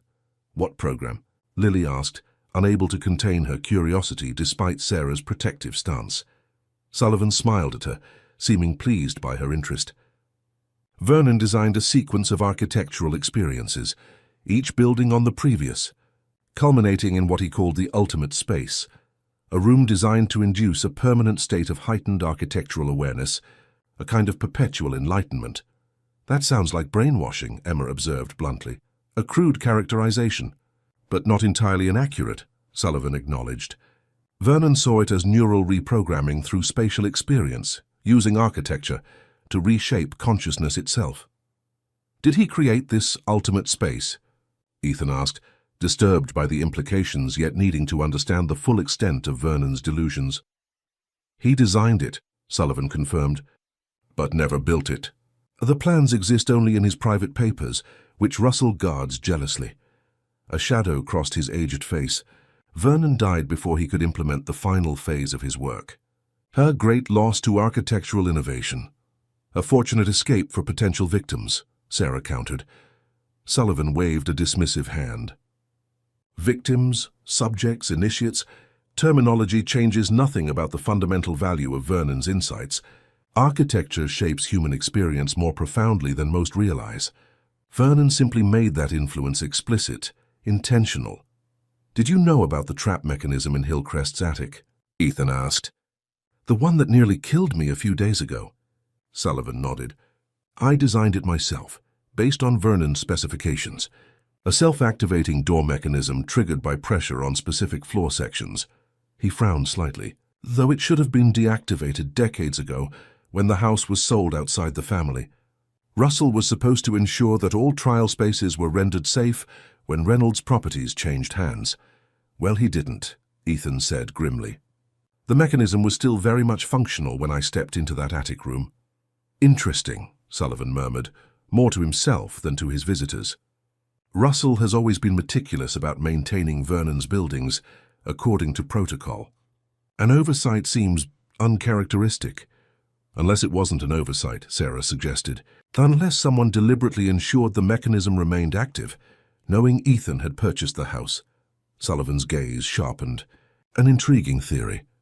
It would require specific knowledge of Vernon's systems, access to Hillcrest before Ethan's arrival, and a motive for wanting him to experience another trial.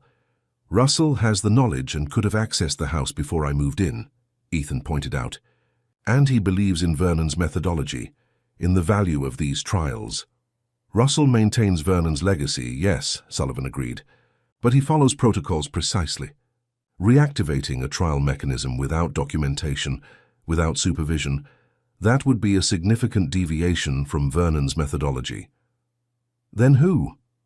Sarah pressed. Who else would have both the knowledge and the motivation? Sullivan's expression became thoughtful. Knowledge of Vernon's systems is limited to a small circle. Myself, Russell, perhaps a few others who studied Vernon's work closely. As for motivation, he looked directly at Ethan. Who benefits from your continued connection to Vernon's architectural legacy? Who might want to ensure you remain engaged with your Reynolds inheritance? A chilling possibility formed in Ethan's mind. My father, he said quietly. James Reynolds. Sullivan nodded slowly. James was always deeply invested in Vernon's work, in maintaining the family tradition. He personally oversaw your trial at the mill building, monitored your responses, documented your progress according to Vernon's criteria. But he's in Arizona, Sarah objected. He hasn't been back to Millfield in decades, according to Russell. Russell doesn't know everything, Sullivan replied. James visited me here at Cedar Grove 6 months ago. He was interested in Vernon's trial spaces, in which ones remained active in Millfield. The revelation hit Ethan like a physical blow. His father had been in Millfield recently, had specifically inquired about Vernon's trial spaces. The timing aligned perfectly with Ethan's decision to purchase property in town, suggesting James had somehow known about Ethan's plans to return. He asked about Hillcrest specifically, Sullivan continued, confirming Ethan's suspicions. Wanted to know if the attic mechanism was still functional, if the observation systems were still in place. Observation systems, Sarah echoed, alarmed. Vernon built monitoring capabilities into all his trial spaces, Sullivan explained. Hidden cameras, one-way viewing panels, audio recording systems. The trials were meant to be documented, after all. Ethan felt physically ill. Are you saying someone could have been watching me in that attic? Recording my experience? Sullivan nodded. If the observation systems were still active, yes. The control point for Hillcrest would be in the east wall of the basement, a hidden room accessible through what appears to be a storage closet. We need to go, Ethan said urgently, turning to Sarah and the twins. Now, Sullivan watched them with interest. You're going to check the observation room at Hillcrest, he surmised. A wise decision. If someone has been monitoring you, evidence might remain. Thank you for your candor, Mr. Sullivan, Ethan said stiffly. One moment, Ethan, Sullivan called as they turned to leave. There's something you should know about Vernon's journals. The one Russell showed you isn't the complete record. Ethan paused. What do you mean? Vernon maintained 2 sets of journals, Sullivan explained. The official record that Russell preserves so carefully, and a second, more personal set, documenting his private thoughts, his true ambitions for the architectural trials. The second journal would help you understand the full scope of what Vernon intended. And where is this second journal? Ethan asked. A sly smile crossed Sullivan's weathered face. The last I knew, it was hidden at Hillcrest Manor, in a compartment beneath the gazebo floor. Vernon believed in embedding his most important insights into the architecture itself. The gazebo, Ethan repeated, remembering the dilapidated structure he had noticed on his first day at Hillcrest. How something about it had nagged at his memory. Vernon designed it specifically to house his private records, Sullivan confirmed. Their fitting repository, architecture containing the blueprint for architectural enlightenment. Thank you, Ethan said again, with more sincerity this time, for telling us the truth. The truth is essential to understanding, Sullivan replied, and understanding is essential to transformation. His alert eyes moved from Ethan to the twins, lingering on them with disconcerting intensity. These young women remind me of you at their age, Ethan. Curious, perceptive, sensitive to spatial nuances. Vernon would have seen potential in them. Sarah immediately stepped between Sullivan and her nieces, her posture protective. Stay away from my girls, she said, her voice low and dangerous. Sullivan raised his hands in a placating gesture. Merely an observation, Miss Carter. The trials ended with Vernon's generation. Russell maintains the records, but the active implementation of the methodology ceased decades ago. He smiled faintly. Though some might wish to revive it, to continue Vernon's great work.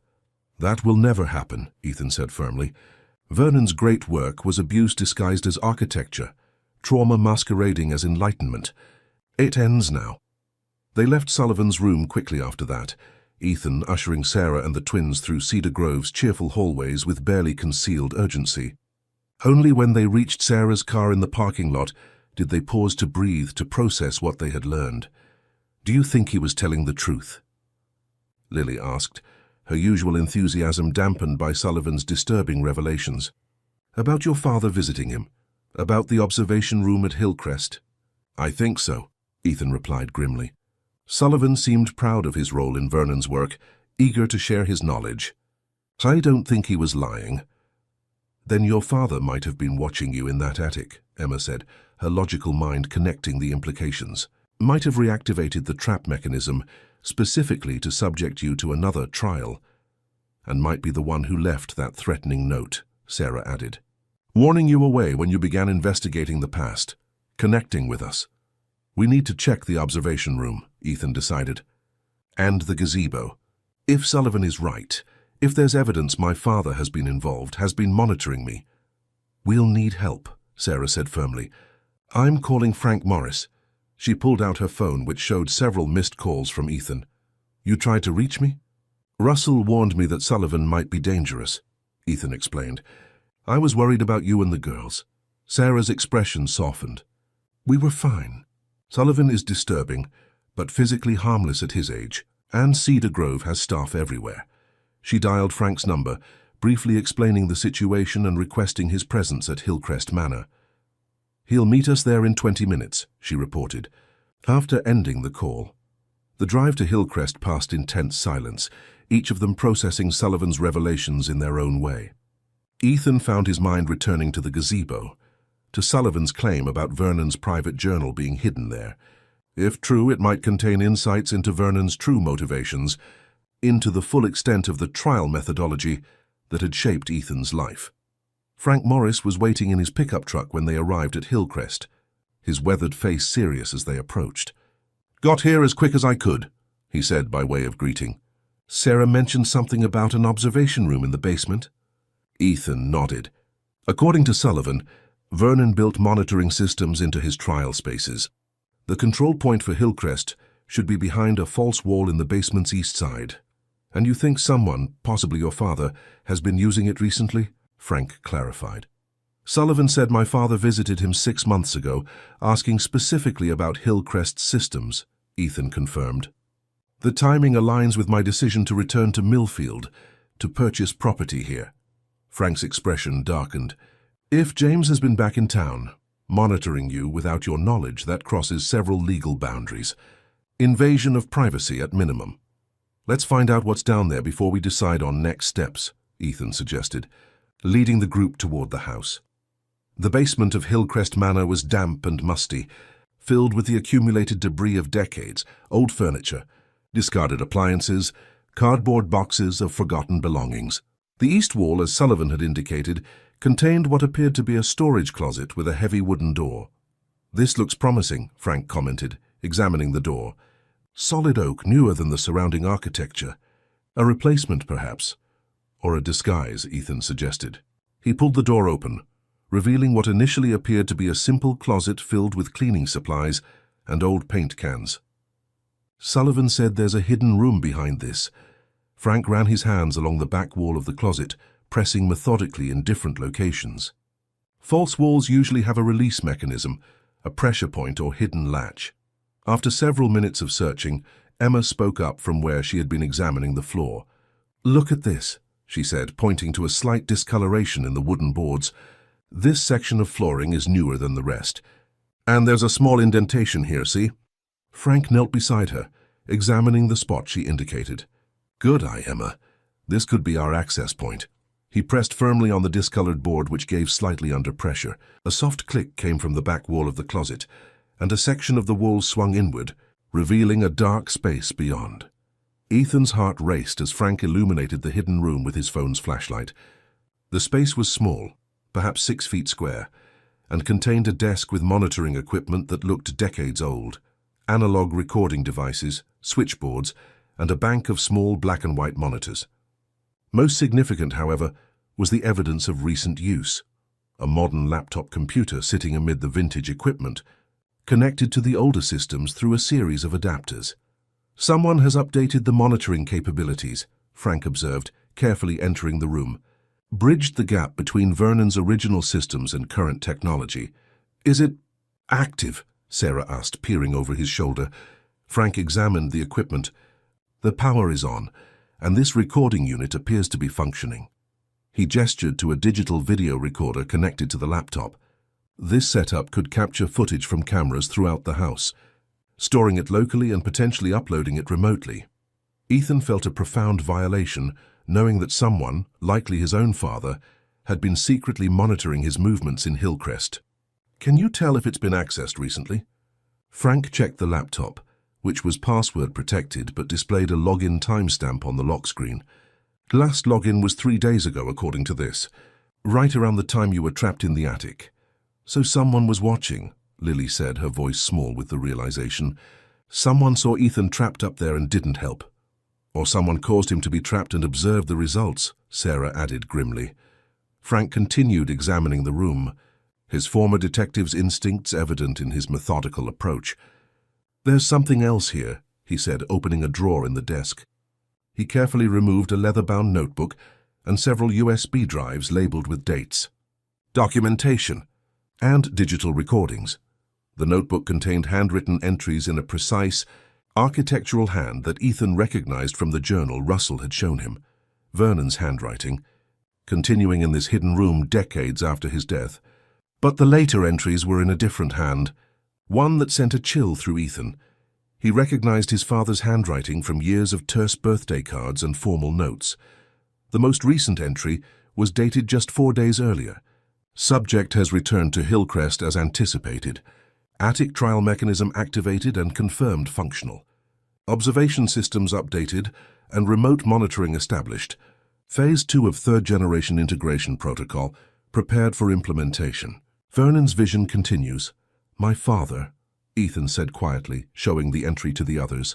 He's been here in this house watching me, planning some Phase 2 of Vernon's protocols.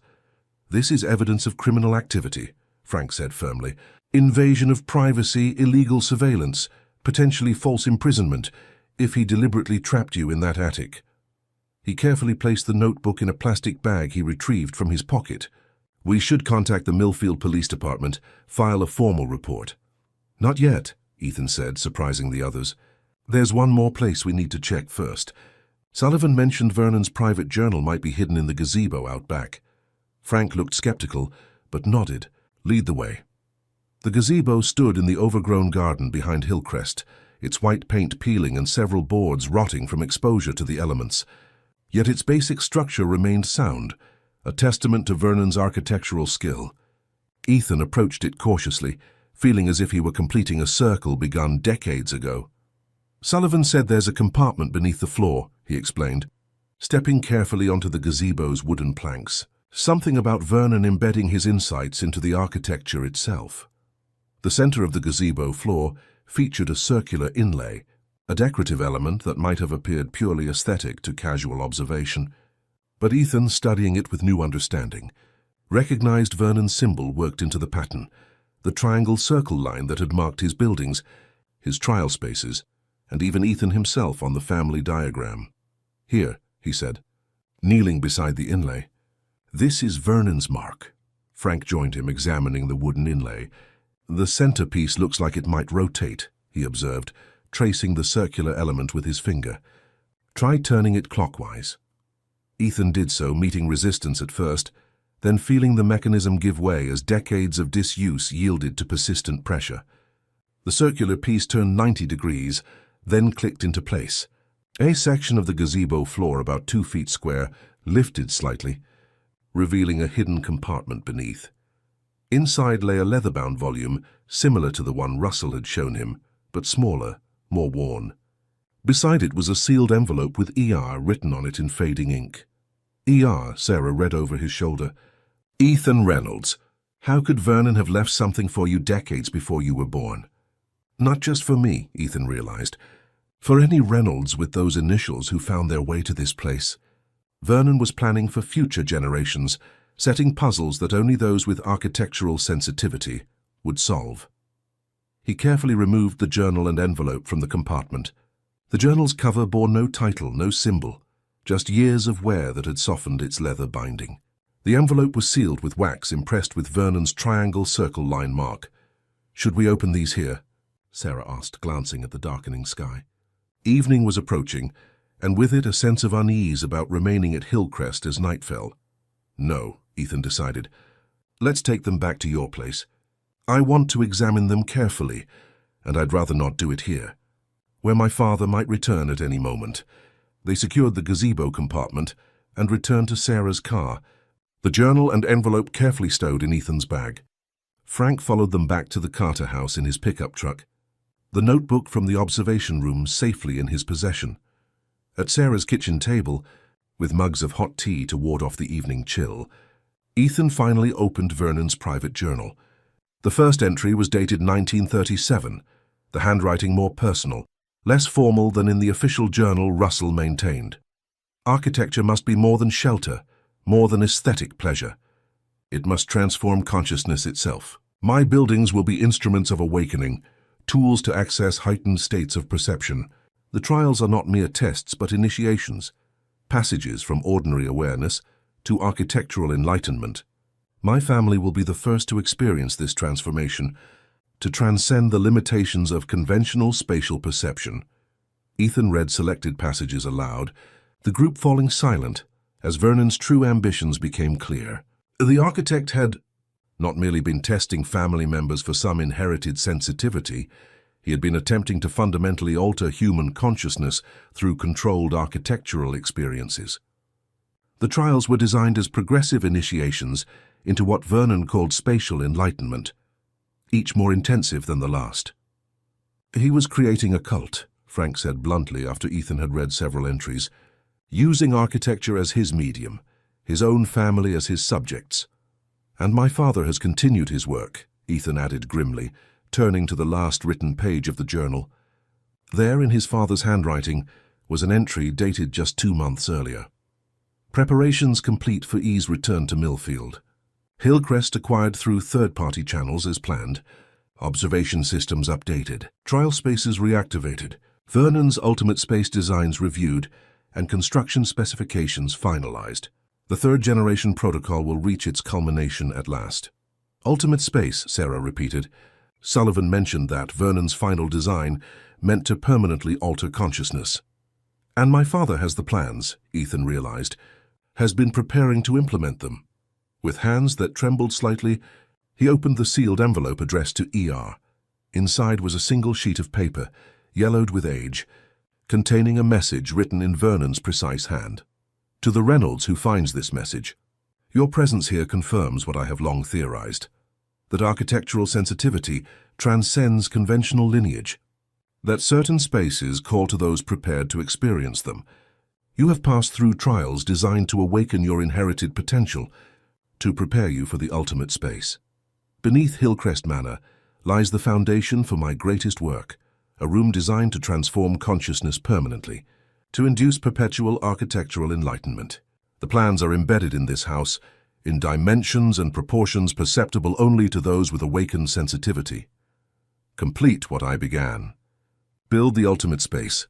Transform not just yourself but all who enter it. Architecture's true potential awaits your implementation. Vernon Reynolds. He was insane, Frank said flatly after Ethan read the message aloud. Genuinely delusional about architecture's psychological effects. But my father believes in this delusion, Ethan pointed out. Has been actively preparing to implement Vernon's ultimate space design, using me as part of the process. The question is, what do we do now? Sarah asked, glancing protectively toward the twins who had been uncharacteristically quiet during the revelations. I know what I'm going to do, Ethan said firmly. I'm going to ensure that Vernon's legacy ends permanently. No more trials, no more traumatized children in the name of architectural enlightenment. He looked at Frank. Can you use what we found in the observation room to file charges against my father? Frank nodded slowly. Illegal surveillance, invasion of privacy, potentially false imprisonment, if we can prove he deliberately trapped you in that attic. It might be enough for an arrest warrant. And Hillcrest itself? Sarah asked. I'll have the trial mechanisms disabled, the observation systems removed, Ethan decided. Then, he hesitated, an idea forming. Then I'm going to transform it into something that actually helps people, that heals rather than traumatizes. Lily looked up, her natural enthusiasm returning. Like what? A community center, Ethan suggested, the concept taking shape as he spoke. A place for art, education, support services, a building that brings people together instead of isolating them. That's, Sarah began, then paused, her expression softening. That's a wonderful idea, Ethan, truly transformative. The twins could help design the programs, Ethan continued, warming to the concept. Their architecture project could evolve into something practical, something that benefits Millfield. Emma and Lily exchanged excited glances. We could have a library, Emma suggested, and art studios, and a garden in the back where the gazebo is, Lily added, with a reading circle and places for outdoor activities. Ethan felt something shift inside him, a weight lifting. A sense of possibility replacing the anger and confusion that had driven him since his return to Millfield. Vernon had sought to transform consciousness through isolation and trauma. Ethan would transform his legacy into something healing, something that connected rather than separated. It won't be easy, Frank cautioned. Your father won't simply abandon Vernon's work, especially not if he's been planning this for months or years. I know, Ethan acknowledged. But he's just one man, driven by a delusion. We're a community, driven by something stronger. Sarah reached across the table, covering his hand with hers. Whatever comes next, you're not facing it alone. Not this time. Ethan looked around the table at these people who had become, in just a few short days, more like family than his own blood relations had ever been. Sarah, who had saved him twice, once as a child passing water through a wall, and again by opening her home to him when he needed sanctuary. The twins, whose courage and curiosity had freed him from the attic and helped uncover the truth about Vernon's legacy. Frank, whose commitment to justice had persisted across decades. "Thank you," he said simply. "All of you." Outside, darkness had fallen over Millfield, but for the first time since his return, Ethan felt no accompanying anxiety. No need to surround himself with light and water to ward off the memories of confinement. Vernon had designed his trial spaces to isolate, to create dependency and fear. But the ultimate result, one the architect could never have predicted, was this moment of connection, of shared purpose. In the weeks that followed, Ethan's vision for Hillcrest Manor began to take shape. The police, armed with the evidence from the observation room, issued an arrest warrant for James Reynolds, though he had already fled Arizona by the time they arrived. Russell, confronted with evidence of his complicity in maintaining Vernon's trial spaces, retreated into stubborn silence, refusing further contact with Ethan or the authorities. Contractors stripped Hillcrest of its monitoring systems and trial mechanisms, replacing hidden cameras with warm lighting, trapdoors with secure passages. The attic room where Ethan had been confined was transformed into a bright art studio, with large skylights that eliminated any sense of enclosure. The basement observation room became a computer lab for community use. On a crisp autumn morning, 3 months after his arrival in Millfield, Ethan stood on the front steps of the renovated Hillcrest Community Center, preparing to cut the ribbon for its official opening. Beside him stood Sarah, their relationship having deepened from friendship to something more intimate as they worked together on the center's development. The twins, now the center's youngest board members, waited eagerly to guide the first visitors through the transformed space. Frank Morris stood in the front row of the gathered crowd, alongside Martha Wilson, the social worker who had helped design the center's support programs, and George Miller, the local grocer who had donated generously to stock the center's kitchen for cooking classes. Hillcrest was designed by Vernon Reynolds to isolate, to control, to subject people to what he called architectural trials. Ethan began, addressing the assembled community members. "Today we reclaim this space for connection, for growth, for healing." He glanced at Sarah, who nodded encouragingly, her hand finding his in a gesture that had become natural over the past months. "Architecture shapes our experiences, our perceptions, our relationships," Ethan continued. "Vernon understood this power but used it to cause harm. Today we use it to create something better, a space where everyone belongs, where no one is trapped or isolated, where architecture serves human needs rather than controlling them." With a final glance at the transformed facade of Hillcrest Manor, its fresh paint and welcoming entrance replacing the forbidding exterior he had first encountered, Ethan cut the ribbon. The crowd applauded as the doors opened, revealing the bright open interior where walls had been removed, windows enlarged, light welcomed in from every angle. "Ready?" Sarah asked quietly as the visitors began to file inside. Ethan nodded, feeling a sense of peace he had never expected to find in Millfield. "Ready." Together they entered the building, not as prisoners of Vernon's architectural vision, but as architects of something new, a legacy of connection that would endure long after the memories of trials and trauma had faded into history. In the main hall, a mural painted by local artists depicted a gazebo surrounded by flowers, with children reading and playing beneath its open structure.